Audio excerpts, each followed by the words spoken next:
Entonces hoy vamos a entrar con el rey anunciado, porque veremos en la escritura, hermano, que Dios no es ningún improvisado. El hecho de que Jesús viniera a este mundo a nacer no fue algo que Dios improvisó porque los planes y propósitos no salieron como Él los esperaba. No, la misma escritura nos enseña que aún antes de que el mundo fuera creado, el Señor Jesucristo ya había sido destinado para venir a este mundo a nacer. Dice el apóstol Pedro en su primera carta, en el capítulo 1, versículo 20, ya destinado desde antes de la fundación del mundo, pero manifestado en los postreros tiempos por amor a vosotros. Su destino ya estaba establecido antes de que el firmamento existiera, antes de que Dios formara el mundo, antes de que Dios hiciera los mares, antes de que pusiera las estrellas en los cielos, de que la luna, las estrellas, el sol fueran creados, antes de que las plantas fueran creadas, su destino ya estaba establecido. De manera que Dios no es un improvisado. El hecho de que Jesús viniera a este mundo a nacer no fue que a Dios se le salieron de control las cosas y dijo, ahora ¿cómo le vamos a hacer para arreglar esto? No, aún antes de que el hombre fuera creado, ya en el cielo se había establecido que Dios vendría a este mundo a nacer.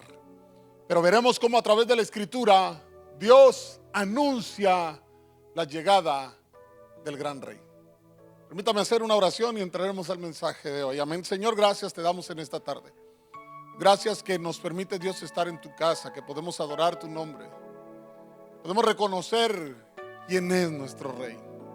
Y hoy, Dios, a través de tu palabra, permítenos ver cómo a través de ella, Dios, tú tienes un plan, tú tienes un propósito.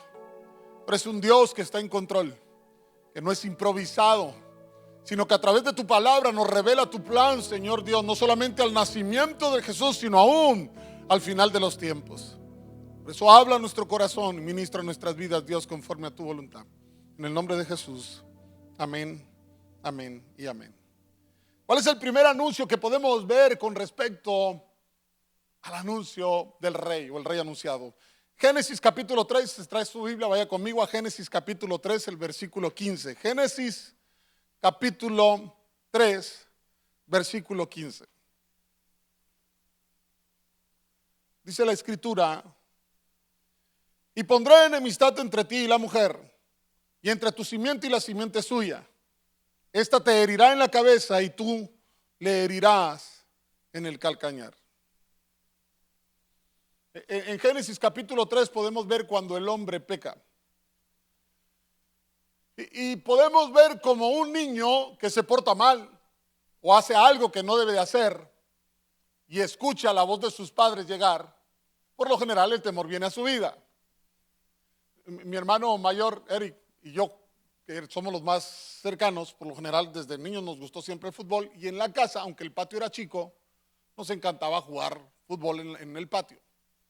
Ahí había una toma de agua y más de una ocasión, jugando con la pelota de fútbol, llegamos a romper el tubo. Cuando rompíamos el tubo, hermano, de entrada era saber que ya habíamos hecho algo mal. Pero escuchar la voz de mi mamá decir, ¿qué pasó? Era el corazón latir, hermano, de saber que habíamos hecho algo mal. A veces nos decían, no jueguen ahí porque van a romper la llave. Nosotros, no pasa nada, no pasa nada. Y estamos jugando ahí, se rompía la llave. Y lo que menos queríamos era que ella se enterara, pero nomás oía decir como que algo escuchaba y decía, ¿qué pasó? Ahora puedo imaginar a Adán y a Eva que cuando han fallado a Dios, dice la escritura que Dios se pasea por el huerto. Y cuando ellos escuchan que Dios se está paseando por el huerto, tuvieron vergüenza. Sabían que habían fallado. Sabían que habían desobedecido. Su instinto dice, hay que escondernos, porque lo que hemos hecho está mal. Y tratan de esconderse. Ahora, hermano, no es lo mismo nosotros tratar de escondernos de mi mamá que Adán y Eva tratar de esconderse de Dios. Como si Dios no hubiera visto desde que la serpiente llegó a tentar a la mujer. Como si Dios no hubiera visto cuando Adán tomó del fruto y lo llevó a su boca y desobedeció a Dios. Como si Dios no hubiera visto cuando ellos están tratando de cubrir su desnudez y toman de las hojas para tratar de cubrirse. Como si Dios no lo hubiera visto. Hermano, estamos hablando de Dios que es omnipresente, Dios que todo lo ve, que para Él nada se escapa. Ahora, Adán y Eva tratan de esconderse de Dios porque cuando escuchan la voz de Dios comienzan a sentir algo que nunca habían sentido. Experimentan sentimientos que antes no habían estado en su vida. ¿Cómo es el temor? Es decir, hicimos algo mal, viene Dios, hay que escondernos. Un sentimiento de angustia, una preocupación, como alguien que sabe que ha fallado y ha desobedecido. Es ahí donde podemos ver en el capítulo 3 del Génesis esta palabra, donde aparece esta promesa de Dios. Mira, a raíz de que el hombre ha fallado a Dios, su pecado trae consecuencias. Y dentro de las consecuencias que trae el pecado del hombre es la muerte entró en el mundo. Adán y Eva serán expulsados del paraíso. Su relación con Dios ya no será igual. Mire, hermano, qué privilegio tuvieron ellos de que Dios se paseara por el huerto y ellos poder platicar con Él, como platica usted con el que está a su lado. Qué privilegio tenían ellos de escuchar la voz audible de Dios cuando Él se paseaba por el huerto. Pero ahora esa relación se ha roto. Ya no será de la misma manera. Ya no tendrán la oportunidad de escuchar a Dios paseándose por el huerto y venir a platicar con ellos. Su relación a partir de este momento será diferente. Serán expulsados del paraíso, asumirán las consecuencias de su pecado, de su falta. Y uno pudiera pensar, ¿qué esperanza hay para el ser humano que ha sido engañado por la serpiente? ¿Qué esperanza hay para el ser humano que ha fallado, que ha pecado, que ha desobedecido? Si siendo recto, como dice la escritura en Eclesiastés, Dios hizo al hombre recto. Si siendo recto fueron engañados por la serpiente, ¿qué le espera ahora?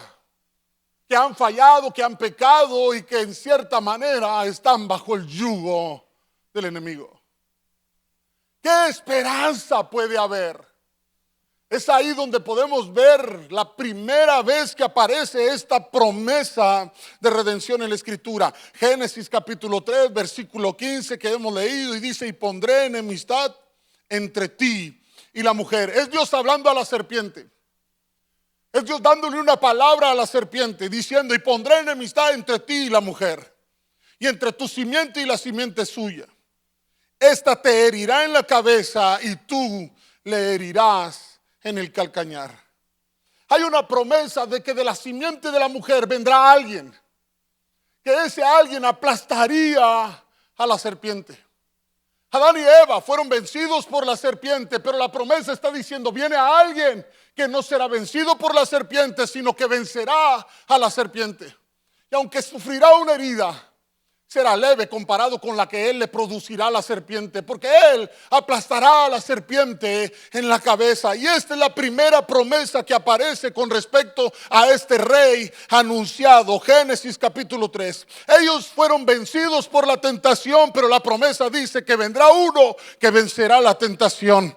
Ellos desobedecieron y cometieron pecado, pero la promesa dice que vendrá uno que no cometerá pecado. Ellos en su pecado fueron llevados a la muerte, pero la promesa dice que vendrá uno que vencerá a la muerte. Y ese es Jesús. La promesa se cumplió en Jesucristo. Es en Jesucristo que podemos ver que ese anuncio que se dio en el Génesis se cumple. Porque la escritura nos enseña en Colosenses capítulo 2 versículo 15, dice: y despojando a los principados y a las potestades, los exhibió públicamente, triunfando sobre ellos en la cruz. La serpiente creía que la herida que le estaba provocando a la simiente de la mujer era una herida mortal, pero no, la escritura dijo: solo le vas a herir en el talón. Y en la cruz del Calvario, dice el apóstol Pablo, Jesús despojó a los principados y a las potestades. Los exhibió públicamente y triunfó sobre ellos en la cruz del Calvario. Jesús es esa promesa. Jesús es el Rey anunciado. Él venció a la muerte. Apocalipsis capítulo 1, versículos 17 y 18. Juan en el primer capítulo tiene una visión y él ve al Señor. Ahora, la manera como Juan ve al Señor Jesucristo es diferente a como él lo había visto en su etapa terrenal. Juan es el discípulo amado, aquel que se llegó a recostar en el costado del Maestro. Lo conoció en su humanidad, lo vio cuando caminó en esta tierra. Pero ahora Juan está viendo a Jesús y lo está viendo a un Jesús no sufriente, sino glorificado. De manera que cuando Juan lo ve, mismo Juan se asusta. Dice versículo 17 de Apocalipsis 1. Cuando le vi, caí como muerto a sus pies. Y él puso su diestra sobre mí diciéndome, no temas. Yo soy el primero y el último. Y el que vivo y estuve muerto, mas he aquí que vivo por los siglos de los siglos. Amén. Y tengo las llaves de la muerte y del Hades. Juan ve al Señor Jesucristo glorificado. Por eso él cae como muerto, porque él no lo ve igual que como lo vio aquí en la tierra. Ahora él lo ve en su esplendor y su gloria. Pero el Señor Jesucristo le dice, Juan, no tengas temor. Soy yo el que venció a la muerte. Yo tengo las llaves de la muerte. Es Jesucristo, la promesa del Génesis. Él es el Rey anunciado. ¿Qué dice la Escritura con respecto al Rey anunciado? Génesis capítulo 22, versículo 18 nos dice que él sería de la simiente de Abraham. Dios llama a Abraham en el capítulo 12. Le pide que salga de su tierra, de su parentela. Dios a Abraham no le dice a dónde lo va a llevar. Solo le dice que crea. Y eso es caminar por fe. Dios es así. Dios no viene y nos revela a veces todo su plan, porque si no ya no sería fe.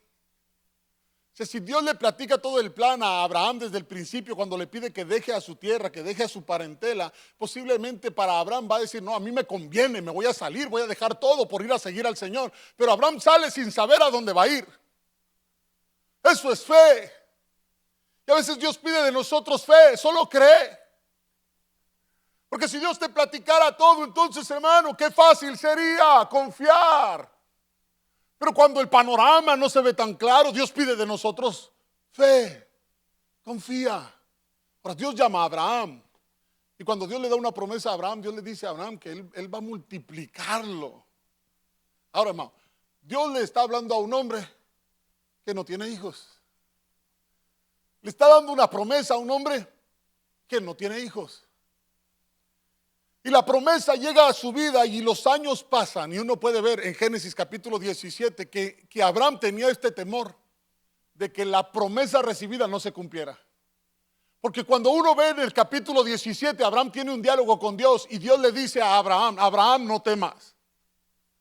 Y en su diálogo Abraham deja ver lo que es la causa de su temor. Abraham le dice, Señor, pero ¿quién me va a heredar si no tengo hijo?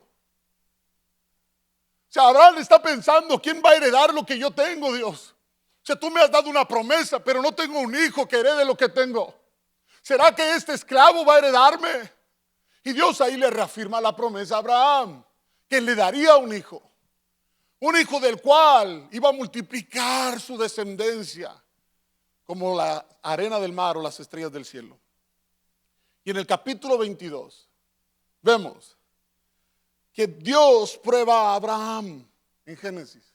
Porque Dios le dice a Abraham, quiero que me des en sacrificio a tu único hijo. Ahora, esta es la única vez que vemos en la Escritura donde Dios pide algo así. Porque Dios no se agrada del sacrificios humanos, y eso lo entendemos en la Escritura. Pero es la única vez que vemos en la Escritura donde Dios pide algo así y se lo pide a Abraham. Es algo loco lo que Dios le está pidiendo. Le dice Dios a Abraham, Abraham, dame a tu único hijo. El hijo del cual hay una promesa. El hijo del cual Dios le ha hablado.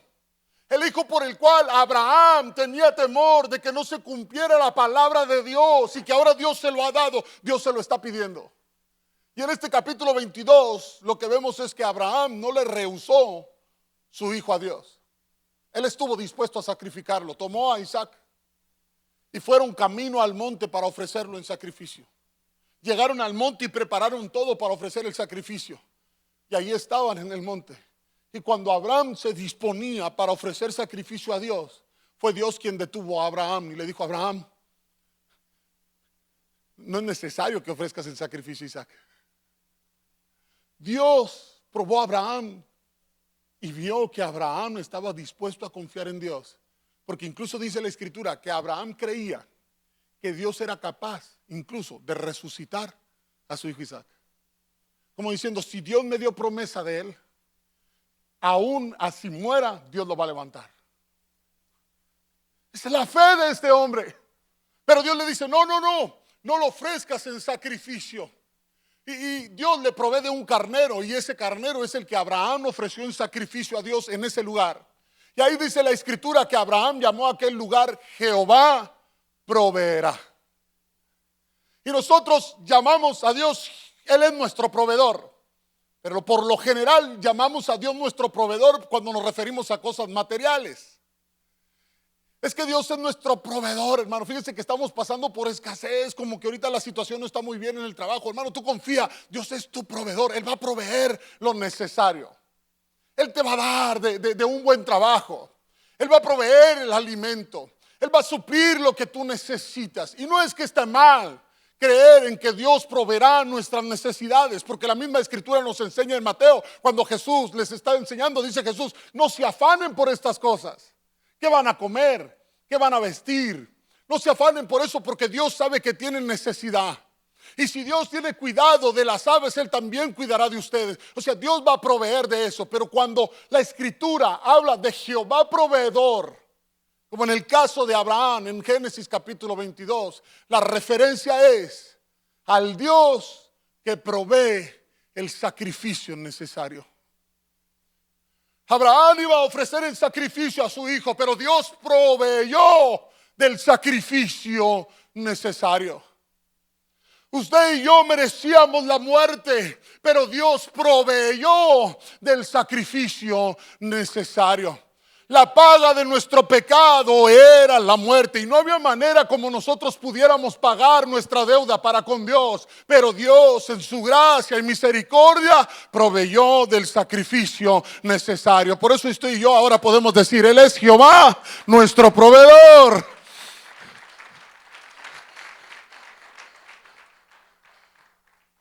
Y el sacrificio que Él proveyó es Jesucristo. Y la promesa a Abraham en ese capítulo 22 es entonces: en tus simientes serán benditas todas las naciones de la tierra, por cuanto obedeciste a mi voz. Abraham, de ti saldrá una simiente diferente. Abraham, de ti saldrá una simiente que traerá bendición. No solamente para tu descendencia, no solamente para los que vienen de tus lomos, sino para todas las naciones de la tierra. A través de esa simiente, Abraham, ellos van a ser benditos. ¿Y qué nos dice la Escritura? El apóstol Pablo, refiriéndose a este pasaje en Gálatas capítulo 3, versículo 16, el apóstol Pablo dice así: ahora bien, a Abraham fueron hechas las promesas y a su simiente. No dice a las simientes como si hablase de muchos, sino como de uno. Y a tu simiente, la cual es Cristo, el Rey anunciado. Se lo dijo en Génesis, después de que el hombre pecó, cuando pareciera que no había esperanza. Es como Dios diciendo: no todo está terminado. La historia sigue, porque viene un rey. Se lo dijo a Abraham cuando está buscando a un hombre para hacer un pueblo, del cual formar un pueblo que pueda ser ejemplo para las naciones de la tierra. Le dice a Abraham: Abraham, de tu simiente serán benditas todas las naciones de la tierra. Ese es el rey anunciado. ¿Qué más nos dice la Escritura? Nacería de una virgen. Isaías capítulo 7 versículo 14, hermano, si lo tiene ahí, vaya conmigo en su Biblia. Isaías capítulo 7 versículo 14, si no, igual está en la pantalla.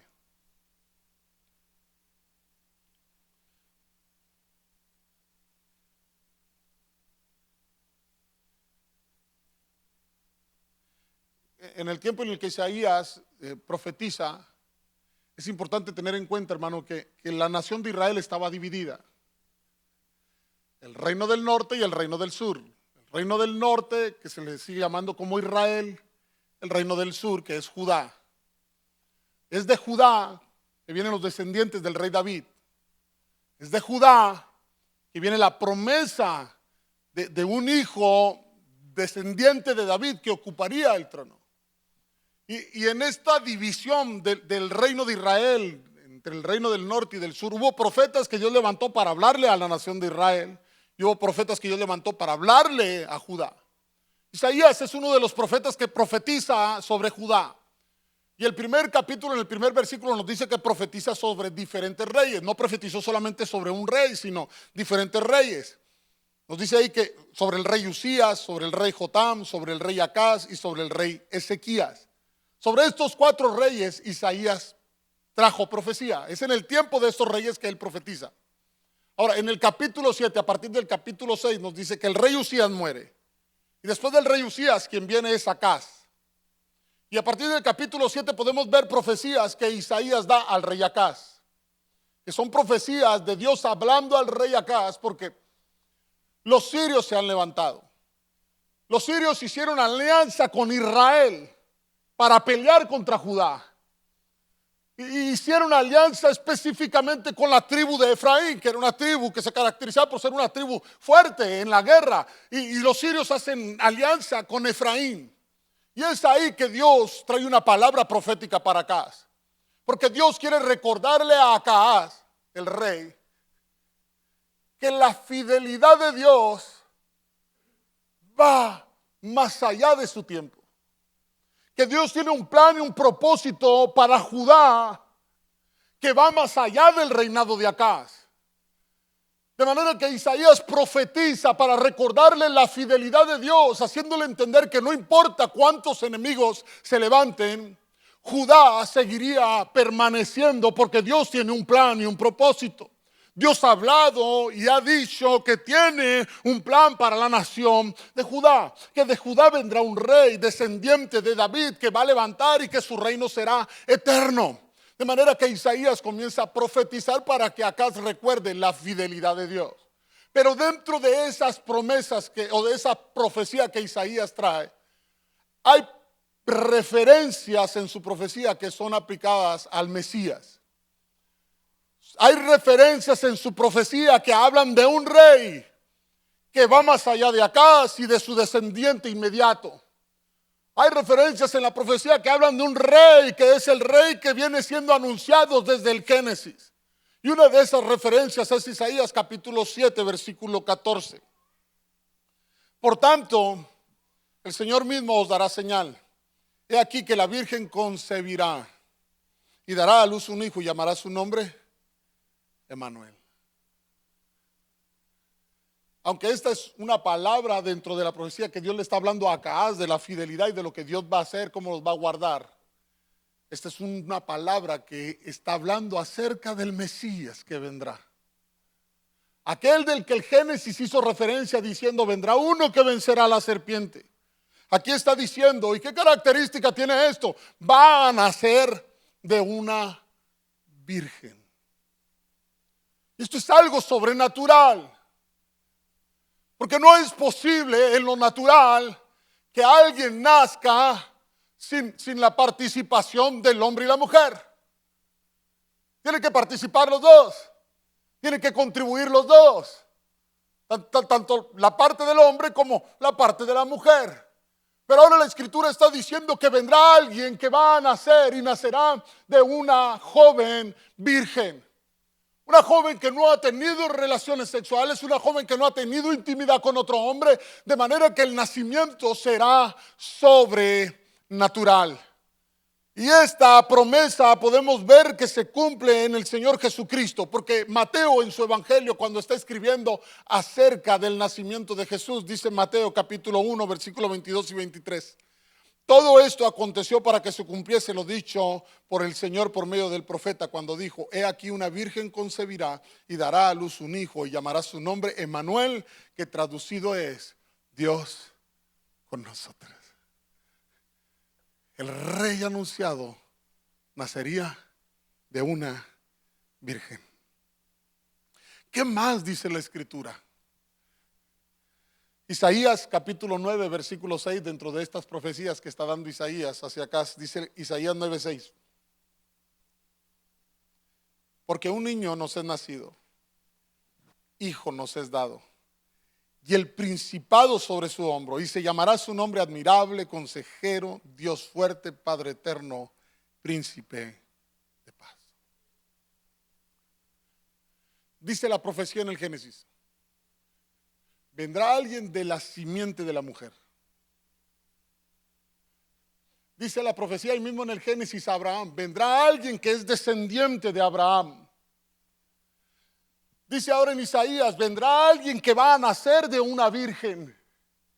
Pero aquí mismo ahora en el capítulo 9 nos está dejando ver que este niño que viene y nace como un hombre es alguien diferente a cualquier ser humano que ha nacido en toda la historia de la humanidad. Ya el solo hecho que nazca de una virgen lo hace diferente. Pero ahora Isaías está dando características de este niño que va a nacer, que son características que hacen referencia a Dios. De manera que el profeta en cierta manera está vislumbrando que el rey que viene es Dios mismo haciéndose hombre. ¿Cómo es esto posible? Hermano, en las religiones lo que se busca es que el hombre llegue a ser Dios. Hay religiones que promueven eso, que el hombre trate de llegar a ser Dios, y dependiendo de lo que hagan en la tierra pueden llegar a ser dioses. Pero lo que vemos aquí en la Escritura no es al hombre tratando de ser Dios, es a Dios mismo haciéndose hombre. Dios mismo tomando nuestra forma. Dios mismo viniendo a nacer a este mundo. Dios mismo, dice Isaías.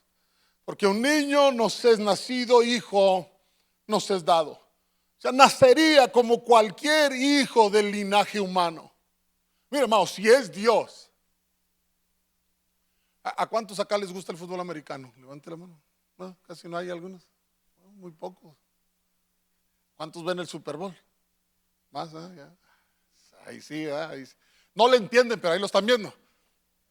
No saben de qué, muchos nomás lo ven por el show del medio tiempo. Ahora, si usted ve el show del medio tiempo, es un espectáculo con luces, vestuarios, donde el artista que va a estar ahí entra, hermano, y toda la atención se centra sobre él. Si yo fuera Dios y tengo que introducir a mi hijo al mundo, haría algo así. Haría todo un espectáculo para que el mundo entero se dé cuenta de que mi hijo está llegando a este mundo. Pero dice el profeta Isaías: va a nacer como cualquier hijo de la raza humana. Nacerá como cualquier otro niño. Porque un hijo nos es nacido. Un hijo nos es dado. Como un don de Dios, como un regalo del Padre. Y comienza a dar descripciones. El principado es sobre su hombro, o sea, trae una autoridad suprema. Carga el peso de su gobierno sobre él. Y se llamará, dice el profeta Isaías, admirable, consejero. O sea, su consejo es sobrenatural, es de consejos admirable. Este rey que viene es un rey sin igual, es un rey que no tiene comparación. ¿Por qué? Porque el consejo de él no se compara a ningún consejo terrenal, es un consejo sobrenatural. El mismo profeta continúa diciendo: será llamado Dios fuerte. Utiliza este término que se aplica a Dios dentro del mismo libro de Isaías. En Isaías 10:21, Isaías utiliza la misma frase, Dios fuerte, para referirse a Dios, diciendo que el pueblo va a regresar a su Dios. Isaías 10:21. Y aquí lo está aplicando a este niño que va a nacer, a este rey que se ha anunciado desde el Génesis. será llamado Dios fuerte, Padre eterno. El término padre no es un término que se utilizara para los reyes. Los reyes eran considerados como soberanos, como los monarcas. Pero el término padre da a entender lo que será el reino de este niño que va a nacer. Será un rey cercano. No será como un soberano que desde su palacio gobierna, sino será como un padre que está cerca de sus hijos. Él es ese padre que estará cerca, al cuidado cercano. Y dice el profeta, Padre eterno. Y todavía concluye en ese versículo, será llamado también príncipe de paz. Él es un príncipe que trae una paz que no se puede comparar. Y todas estas descripciones del profeta Isaías las podemos ver cumplidas en el Señor Jesucristo. Jesucristo es el príncipe de paz.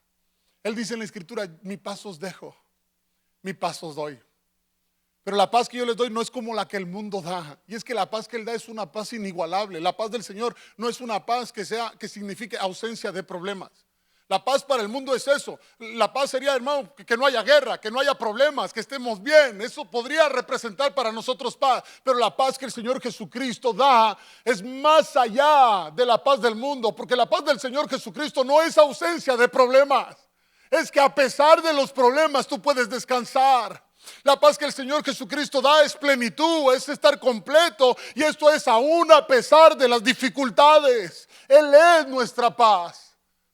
Y a través de su sacrificio en la cruz, Él vino a reconciliarnos con Dios. Y dice en Romanos 5:1 que justificados por la fe, tenemos paz para con Dios. ¿Por qué? Por medio del sacrificio de Jesús. Él es el príncipe de paz. Él es el príncipe de paz. Dios hecho hombre, es lo que dice el profeta. El rey anunciado es Dios haciéndose hombre. Y esto es lo que representa la Navidad.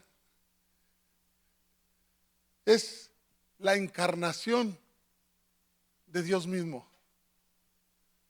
Timothy Keller, que es un teólogo estadounidense, él dice, Navidad y la encarnación significan que Dios hizo lo inimaginable para convertirse en alguien a quien podamos conocer personalmente. ¿Me ayudan? Dios hizo lo inimaginable para convertirse en alguien a quien pudiéramos conocer personalmente. Juan en su primera carta, en el capítulo 1 del versículo 1 al 4, nos deja ver la razón de la por qué el verbo se hizo carne. ¿Por qué Dios mismo se hizo como uno de nosotros? Y es que Él es la vida eterna y a través de Él nosotros podemos tener vida eterna. Y Juan ahí dice en su carta, es para que nosotros podamos tener comunión con Él. ¿Cuál es la razón de que Dios mismo tomara forma como uno de nosotros? Es venir a darse a conocer. El rey anunciado desde el Génesis. De Adán a Abraham son más o menos 2000 años aproximadamente. De Abraham hasta Isaías son más o menos 1700 años, 1300 años, perdón. De Isaías hasta José y María son más o menos 700 años. O sea, desde la primera vez que aparece la promesa en la Escritura, fueron 4000 años antes de que ésta se cumpliera. Y podemos ver a través de la Escritura que Dios no es un Dios improvisado. Que el nacimiento de Jesús ya estaba planeado. La Escritura nos dice dónde nacería. Nos dice el profeta que nacería en Belén. ¿Cómo nacería? Nacería de una virgen. Pero también nos dice la Escritura el propósito de su venida. Y la venida del Señor Jesucristo es, sí, para acabar con la serpiente antigua, pero es para restaurar lo que se perdió cuando el hombre pecó en el Génesis. Esa comunión que se perdió con Dios, esa intimidad que se perdió con Dios. Qué privilegio pudo tener Adán y Eva de escuchar a Dios pasearse por el huerto. Pero esa relación se rompió. Pero ahora con el Rey que tanto se ha anunciado desde el Génesis, ahora esa relación con Dios puede ser restaurada. Y tú y yo podemos conocerle de igual manera. Podemos escuchar su voz, no audiblemente, pero a través de su palabra Él nos habla. Y podemos escuchar que Él habla nuestras vidas. Y esa relación con Él puede ser una relación personal. No hablamos de un Dios que está lejano y ausente, sino hablamos de un Dios que está cercano de nosotros. Que podemos conocerlo, porque Él fue anunciado y se hizo como nosotros, para venir a acercarnos a Él y para que tú y yo pudiéramos tener comunión con el Rey anunciado. Jesucristo es el Rey anunciado. Él es la razón de la Navidad, el Verbo encarnado, Dios haciéndose hombre, Dios viniendo a este mundo para acabar con el pecado, para derrotar a la maldad, para acercarnos a Él, para traer paz a nuestra vida. Dios vino a este mundo. Él es el Rey anunciado. Él es el Rey anunciado. Jesucristo es el Rey. Ahí en su lugar le invito a cerrar sus ojos.